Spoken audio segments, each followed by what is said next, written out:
What's up, everyone? I'm Tatum. I'm back with another episode of Fuck This Review, where today I'm going to be discussing Future and Lil Uzi Vert's new album, PLUTO and Baby Pluto. Now, before I get into this review, make sure you hit that like button, hit that subscribe button. I'm trying to go up in the algorithms, you know what I mean? Help a brother out. Now, let's get into this review. This album has been teased for a minute now. I think since like the summer. I thought we were gonna get this, and we got a Uzi album, and we got two Uzi albums this year, and a Future album that was lackluster. But I was waiting for this one. I just wanted to hear what they sound like as a completed project. I like all the songs they do with each other. I think the title is Pluto and Baby Pluto. I think that totally fits because I think Uzi sounds like Future to me. It sounds like he took Future formula and bended it and, you know, put his spin on it as well. And how many freaking collab album Future is gonna do? Like, Future got a collab album with Drake, Young Thug, this one, Gucci. Like, it's a bunch of collab tapes. It seems like Future's like the first big rap artist that like he makes collab albums with people. Like, you don't really see that a lot. I mean, we see a bunch of collab albums now in this present time, but he doesn't really have to do these. So it always wonder what's, for lack of better words, what's the motive of doing it, or is it just for the art? And if that's the case, I think that's pretty cool. Cause like, I wish back in the past we could have got like some greats that did albums together. You know what I mean? But yeah, let's get into it. So the album starts with Stripes Like Burberry, and may I say, I think Uzi washed Future on that one. I could be a lone wolf on that, but I think Uzi was like, I'm showing up, fuck that. Like, you ain't just going Future and watch me on the record. Even though Future showed up as well, I think Uzi had a little chip on his shoulder this go round, and you can hear it. You can hear it, bro. Marnie on Me, that hook is just like stuck in my head. Like, I'm walking out the day, like Marnie on me, like all day in my head. So I guess that's great. Sleeping on the Floor, as soon as that come on, that's like Future's whole bag.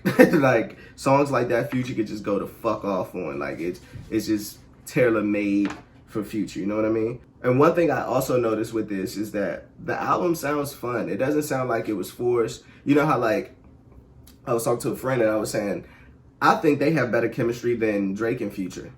Like, I like What a Time to Be Alive, but when I hear it, it sounds like a bunch of Future songs and Drake came in as a feature or guest and just laid a verse, maybe a hook here and there, but for the most part, it sounds like a Future album. And I think on this album, their styles blended together perfectly. Like, my favorite parts of the album is when they're going back and forth in the verse. Like Jadakiss and Styles in a way.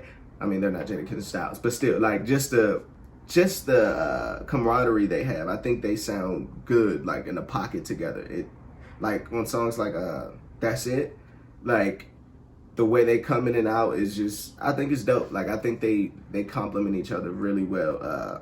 I would love to see if they continue this, but I like that. It always gets to me with the new era and shit, like how the hooks on the songs can sound just like the verses. Like, I remember, like, growing up and listening to hip hop or just music itself, like, you know when the hook coming in, you know what the hook sound like. It's usually stacked, it's like harmonized.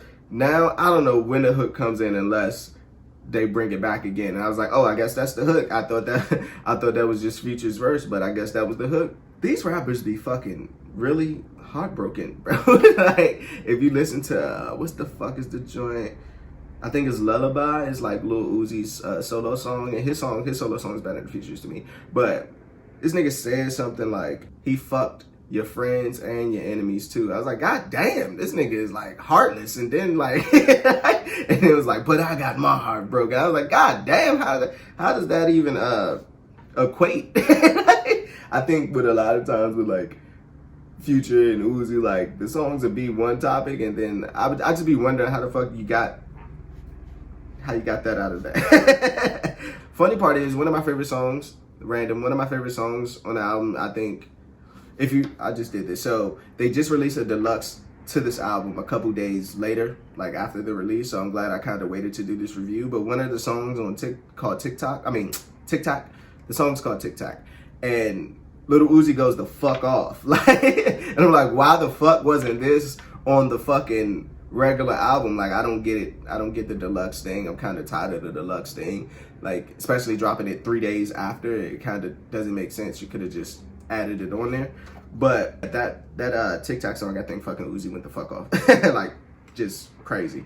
On a sour note, I'm done with collab albums.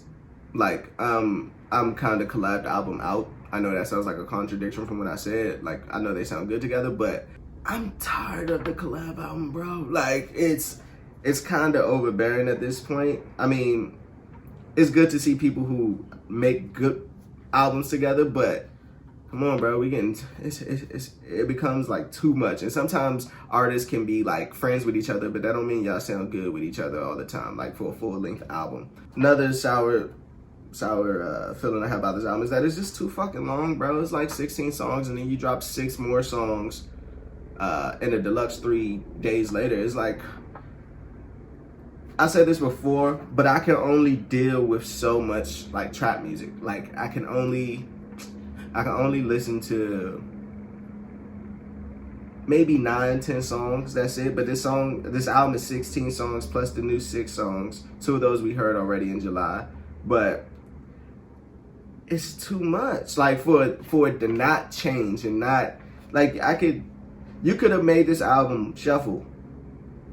You know what I mean? Like, I could have just went to the top of the album, press shuffle, and the sequencing don't matter. It's just all the song sounds the same all the way down from Stripes Like Burberry to Moment of Clarity. And I like Moment of Clarity. Don't get me wrong, I like Stripes Like Burberry. But it's too much. And I think, like, where I live is Los Angeles, so like nothing's open, no gyms, no, like, you barely leave your house you can't leave your house to do anything. So it's like I can't experience this the way that probably it's intended to be experienced. If you sit in your house and you listen to 16 straight trap songs, it's gonna drag. Like, if you sitting on your couch just listening to it, it's gonna drag. Like, it's just overbearing at points. And I really wish they would have just probably made this an EP. It should have maybe 7 or 8 songs. Yeah, 7 to 8 songs, and I think it would have been way better and perceived way better. Real Baby PLUTO, Future went the fuck off on that. Random, but Future went the fuck off on that. The thing I love about Future, and I'm not gonna make this really long, but the thing I love about Future is that Future can say, like, I never seen an artist have so many melodies in one song or verse. Like, he could go from and then he'll go to a whole nother style and just harmonies and going. It's just nuts. I wonder how, not wonder, but that's something that I just always looked at Future as like, that's really dope that you have that talent to do that. Like, you know how hard it is to come up with different melodies, and then like he does like at least 10 on a song. Like, so no wonder, like, you could fall in and anywhere and love it, and this part could be the hook, and that part of the verse could be the hook, because every part is just so melodical, is like ridiculous. All right, best songs, that's it. Moment of Clarity and Real Baby PLUTO. I think those, I love that shit. Like, I love the video. Hype Williams, I just love that song. I think that's the best song on there. That one shows their chemistry. That one shows how they could go, how great they sound together. I think that's the perfect song. Yeah. Worst song? She's Never Been a PLUTO. They could have kept that one for me. I get it in the scheme of the project, but could have kept that one for me. Favorite line? Let me see. Future said something like, sipping on mud like an addict. Your bitch fucking me like I'm a king. Came in this motherfucker ball on these bitches. Big Hook called me Kareem. I was like, God damn, okay. Then he said something else. That's on Baby Blue. He said something else like, I can't remember the way that he said it. It was just like, I swag on these bitches, I walk on these bitch. I damn near, he like said something like, I damn near broke my toe. Like, it was just stunning so hard walking on these bitches that he damn near broke his toe. But the way that he said it is so fucking dope. It's just, I had to rewind that a couple times. How many fucks given am I gonna give this album? Out of 5, I'll give it a solid 3. 3 fucks given. I'll give it that. Just for the yeah, they just sound good together. It just kind of lags on. The ice in this platinum, I did a 180, I went up the wrong way. In closing though, Future, Uzi, like I said, I think the project is cool, but I'm just done with collab albums, bro. Like I know you're PLUTO and he's baby PLUTO, and you know, I get it. But I'd rather see Future solo albums, and I mean, Uzi just gave us 2 albums this year, but I'd just rather see artists develop by themselves, because I can't really see why Future is doing this. Like, he doesn't need to do it at all, so it just makes me wonder why. But I would love to see like the effort. Like, it seemed like Future put effort in this and had more fun in this than he had on his last solo album, and that scares me in a way. So all in all, good project. Will I be coming back to it? Maybe, maybe not. A couple songs I like, but yeah, that's pretty much it. So, what you guys think? Let me know in the comments. Did you like this collab album? Are you tired of collab albums? Where are you listening to this album at to enjoy it? Let me know in the comments. Yeah, I think that's it. I'm Tatum. I'm out. Peace.